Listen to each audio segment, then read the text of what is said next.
I really hate it when prospects ask me things like, what are the odds? What are the odds, Chris, that I can make it here? What are the odds of making it to the top in your company? How does it work?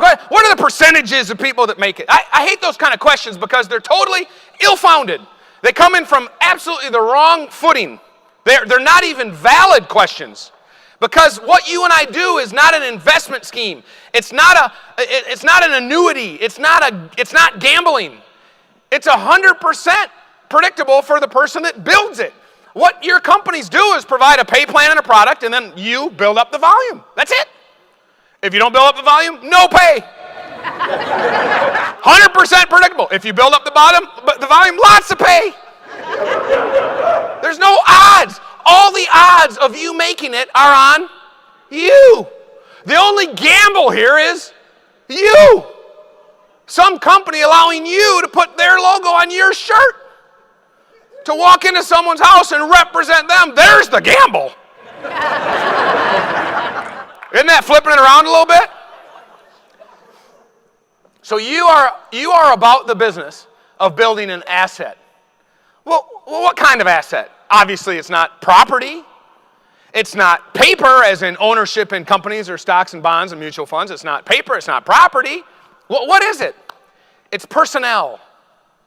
You're building an asset, a collection of personnel. You're collecting relationships. You're building a community. We learned this, Orrin Woodward and I and a couple other of our associates years ago, November 1st, by the way. Is that today? Oh, wow. 14 years ago, right now. Orrin Woodward and I and a couple others were at a luncheon in Detroit, Michigan. And the guest speaker was none other than Michael Dell, who at the time was the wealthiest American citizen under the age of 40 that anybody knew about. And he came to speak, and I can't remember the title of the talk, but we thought it might work for us, and we could learn some stuff. And so we went there, and we were sitting out there in those seats, at little round tables, and eating the rubber chicken they serve you, and swirling our water in the goblets. And he was kind of boring, and he kind of just stood at the podium, and he didn't have any good jokes. And he talked about computers, which bore me to tears, and which much of that could have been expected, I guess, right? But then he got into something very interesting, and it made it worthwhile, and we're still talking about it 14 years later. Because he talked about the fact that the industrial age is over, the information age is here, and those who play according to the industrial age rules will be slaughtered by those who adhere to the new information age rules. This is old news now, 14 years since. And the way he portrayed it was that there were 3 categories you had to be world class in. And we've taken since then to calling them the 3 C's, Michael Dell's 3 C's: content, commerce, and community. Content is the product. It has to be world class. Your companies are in charge of doing that and putting out the best that they can, and there's people that spend their lives investing themselves in product development. I know we do a lot of that too. Commerce is where money changes hands, and the incentives have to be correct, and it has to be fair, and it has to be properly stimulated and aligned to performance and properly meritocracy, and there can't be a good old boy network, and it has to reward performance, and our profession is known for that. But the third one was the most important: community. Content, commerce, community. Community was by far, according to Dell, the most important. And he said this is really where the rubber meets the road, because anybody really can come up with some products, and anybody really can put together some incentives that follow performance. But really it comes down to building community. And that was the only part we had back then. We knew we had that part. Now let me see if I can explain it a little bit. Community goes beyond the concept of having a customer base. It goes beyond the idea of having a clientele. It goes to having a crowd of people who are, they're downright evangelical, to use a Christian term. They're evangelical. They can't help but spread the news about what they've got their hands on. And that, when you invest yourself in building an asset comprised of relationships with valuable human beings who are evangelical for what you do and what you represent, you can be on your speedboat in the middle of a lake someday on a Tuesday morning without any care in the world, owing no debt to anybody on the entire planet, because that's what we do. Now, let me give you an example. There's some great examples of this, and it's funny that we learned this from Michael Dell. How many of you have ever seen a Dell computer sticker on the back of a car? Anybody? Anyone? Bueller? How many of you have ever seen that white apple with a bite taken out of it? Exactly. Interestingly enough, Dell taught it, Steve Jobs perfected it. Have you ever, we can do another way. We can take a survey of the crowd. How many of you own Dell computers? A few hands will go up. How many people own Apple computers? 2 hands will go up. People do backflips, they cheer, they'll show me their tattoo. I've done that here a couple years ago, I think. It was fun.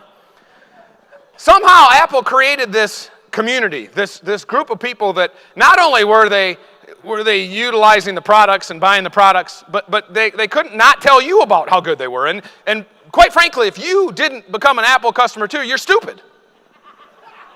That's how far connoisseurs go, isn't it? If you don't buy into, and one of the most famous examples is the Pittsburgh Steelers. Now they're terrible this year, but the Pittsburgh Steelers have this enormous following, this cult-like community that just, they're everywhere. And I compare them to, say, another team, Kansas City Chiefs.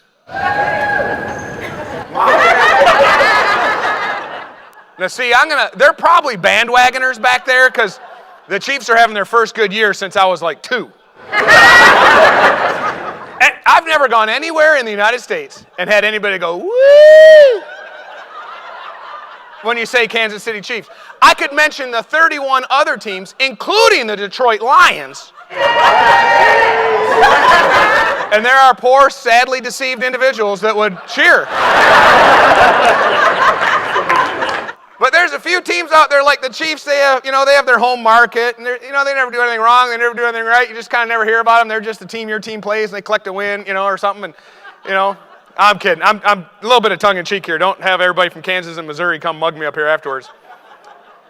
But if I said Pittsburgh Steelers, normally people storm the stage. They whip out a yellow towel. They show me their underwear. It's got Steelers logos on it. Somehow they've created this brand. They've created this culture, and that's what Dell was talking about. Now, how do you do that? By the way, how do you go beyond satisfying customers or having a clientele? How do you ratchet that upwards to the point of really having them be a real true community where they're totally passionate about you and what you do and your product and your company and the opportunity? How do you get to that? How do you go past what everybody else does and just satisfies customer or tries to where you actually amaze them? What you might call customer jubilation. Not just customer satisfaction, customer jubilation. How do you do that? How do you build? Well, obviously, a couple of ways is the product has to be really good. And you pay them really well through the compensation plan, obviously, and some of that's outside of your control, some of you. But there's ways way beyond that. It's what you do and how you do it that determine whether or not you're building up the right kind of asset here. And it's done through relationships. I mean, you got to be sincere, and you have to care, and you have to learn the people skills. It really is important that you have character, but I'm not really going to touch on all of those this morning. I want to help you understand something else.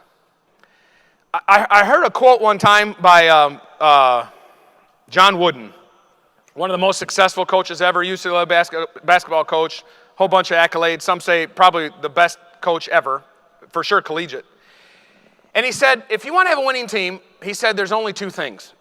Only 2 things. He said, 1, you have to have the right players. And 2, you have to get the most out of them. That's profound. Here's a guy that went 8 years in a row, won championships. He's still written about, all these years later. He hasn't even coached in 25 years. And he boils it down to those 2 simple things. You have to get the right players, and you have to be able to get the most out of them. When you consider what it is you're about here, when you think through what you do, and you're building up that asset of those valuable partnerships, those wonderful people, it comes down to those 2 things. You're trying to select and find and discover the right people. Notice I didn't say, or he didn't say, the best people. Notice he said the right people. It reminds me of the 1980 United States Olympic hockey team where the coach wasn't trying to select an all-star team, and his assistant coach said, hey, you're leaving out some of the best players. And he said, I'm not after the best players, I'm after the right ones. The right ones. So here, we are looking for the right players. That's step 1. And what we teach is they need to be hungry, honeable, and honorable. Those 3 things. They have to be hungry. I don't care how sharp they are. I don't care how many people they know. I don't care how many companies they've built. I don't care all the things people, oh, Chris, I got this one guy. How do I approach this guy? Because he's special. I want to know, is he hungry? Is he hungry? Does he have any fight left in him? What does he dream about? What motivates him? What are his passions? What drives him? What does he wake up in the morning thinking about? What will he be totally regretful that he didn't do if he doesn't accomplish it in his life? I had a guy the other day, one of my up-and-coming leaders, and he texted me a really good question. He said, hey, Brady, where do you see yourself in 20 years? And I couldn't answer it. I don't have an answer for that. I know I teach goal setting. I know that's the kind of thing you and I, but I don't have some vision of where I'm going to be in 20 years. I can't come up with it. I go back 20 years. 20 years ago, I could not have known where I'd be. It wouldn't even been the same zip code. So I waste my time figuring out where I'm going to be in 20 years. I mean, it might be good to dream on. It might be good to vision toward that. I understand all that. But I answered him back, and I flipped it around. I said, here's a much better way to get where you want to be in 20 years. Because you really know what you're going to want in 20 years? You have no idea. But here's what you will know. I said, 20 years from now, what will you wish you'd been doing today? You want to be somewhere where you'd like to be in 20 years? You don't have to define it today. Just do today what you think you would wish you'd done then. You think you'd really wish you'd eaten that cheeseburger? Think you really wish you'd stayed at home and sat on the couch? No. You'll be glad 20 years from now that you did something wonderful today, that you did something courageous today, that you pushed out of your comfort zone today, that you tried super hard today, that you came to a conference like this, that you actually studied, listened, and took notes, that you went home and applied it, that you talked to the next prospect, that you drove depth further in your organization, that you hit that next level, that you set some goals, that you spent quality time with your kids, that you built a strong marriage, that you worshiped your Lord, that you did all those things. 20 years from now, that's what you'll be wishing that you did today. It's not that big of a puzzle to figure out.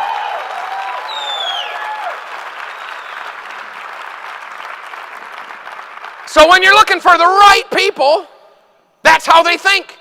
They're doing the things today that can set them up for a better tomorrow. Or they're really, really searching for something because they know what they're doing right now isn't something they'll be proud of 20 years hence. That's who you're looking for. Hungry. The second one's honeable. They have to be teachable. If they're not teachable, you're going to waste all kinds of time. You're going to become frustrated. You remember that movie, Weekend at Bernie's? They're dragging that dead guy around. It's hilarious. Lots of times in this industry, I see people, they're building it on the Bernie program. I'm going to go find me some corpses because they don't scare me. I can talk to a corpse and it's not scary. I'll build a whole group of corpses, and then if I can just get them dreaming big enough, these corpses will magically turn into champions. And they're dragging around their Bernies. How you doing, Bernie? Bring them to an event like this, sit them on the front row, fire them up, Chris. Whew. I don't know if I got that kind of fire. So they have to be honeable. They have to be teachable. They have to be willing to learn something new. They may have done things in their life before, but their ego has to be in check enough that they'll absorb something new and actually learn from you and learn from your leadership. And so they're hungry and then honeable, and the third one, honorable. Let me tell you this one. When we talk about finding the right people, they're going to be honorable. That doesn't mean you don't have to coach them in that direction a little bit. You don't have to teach them no shenanigans. You're going to have to work with them. But they have to have basic good character. If you ever worked with someone who's not, I mean, it's amazing some of the things that people do, say, how they behave. You ever had pathological liars come through your group? They're like a time warp. Crazy people have a way of making you think you're the crazy one. Yes. You ever notice that when you're hanging around with your in-laws? You get a crazy one. I mean, whew. So you got to have a basic foundation of normalcy, character. You got to build on a basic ethic of working with people and having integrity. If not, you're in for a longer. You might as well just take notes and take pictures because you're going to have good stories to tell later. I promise.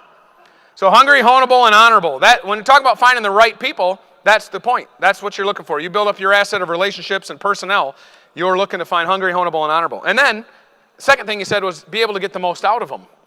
Well, that goes to leadership and coaching, mentoring, setting the example.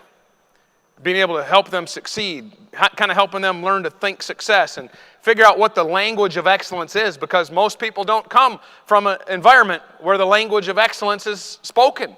Most people don't come from that. They don't come from a household where the language of excellence was the norm. They don't work in a workplace where the language of excellence is spoken. They don't have a marriage where the language of excellence is practiced. They come into your organization, which is more of an organism than an organization, by the way, if you really think about it. They get associated with you, and all of a sudden, the language of excellence is required because the scoreboard keeps them honest. This isn't a place where they can hide behind a nice suit and saying the right things. This isn't a place where they can hide behind some college degree they squeaked out 19 years ago. This actually has a scoreboard that says, what are you doing right now? How are you performing today? Lots of people don't have the spine for that. And so you get in, you do a lot of back surgery and help people stiffen their spines and grow some courage. That's why it's really good if they start hungry. So when we talk about building a community, we talk about finding the right people and getting the most out of them. It really comes down to you and your leadership and your example and whether or not you know what you're about.